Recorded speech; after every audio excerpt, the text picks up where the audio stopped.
Did you get a chance to meet Chyna before her debut, or do you meet her once she's a part of the crew? Yeah, I did not meet her before her debut. I met her an hour or two afterwards. Okay. So, first of all, I thought one of the things really interesting on the Joni documentary that Vice did Yes. was they showed Joni as Joni Lee, and she was pretty good at her promos. Yeah. For someone who was that new to the business, she really had a command and a style, and so we knew her as the, like the silent but deadly weapon. But man, she could talk for someone at that stage of her career.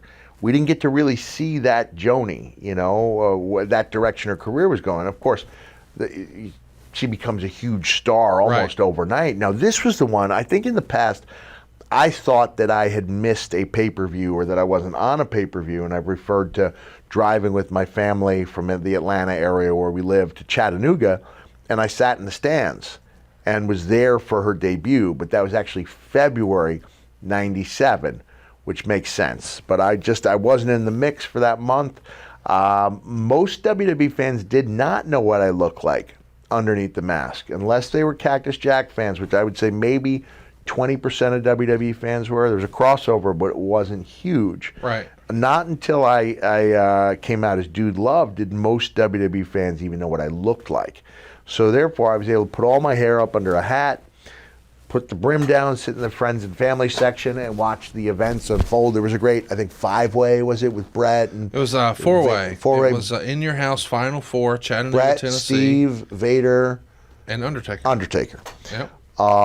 And so we had a chance to see this incredible specimen just shaking Terry Runnels like a rag doll. Yes.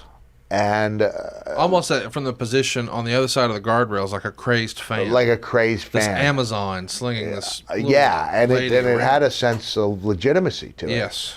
And it was Hunter against Goldust, right?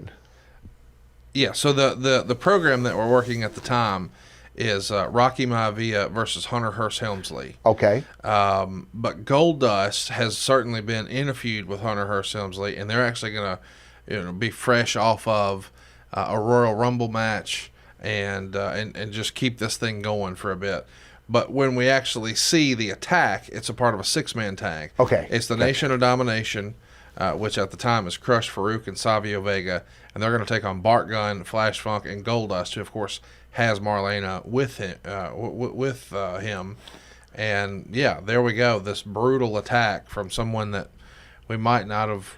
So we did not see Chyna at that pay-per-view in February? No, we did, because she's on the other side of the guardrail, grabs Marlena and ragdolls her. And you even made it a point, I think, before to say that Colette went out of her way to tell Chyna what a great job she did. She did. We see her backstage, and there's this, it was like a paradox, because this incredibly strong woman was so gentle backstage, so soft-spoken, that my wife was the first person who went up to her and said, "Oh, you were amazing tonight." She said, "You think so?"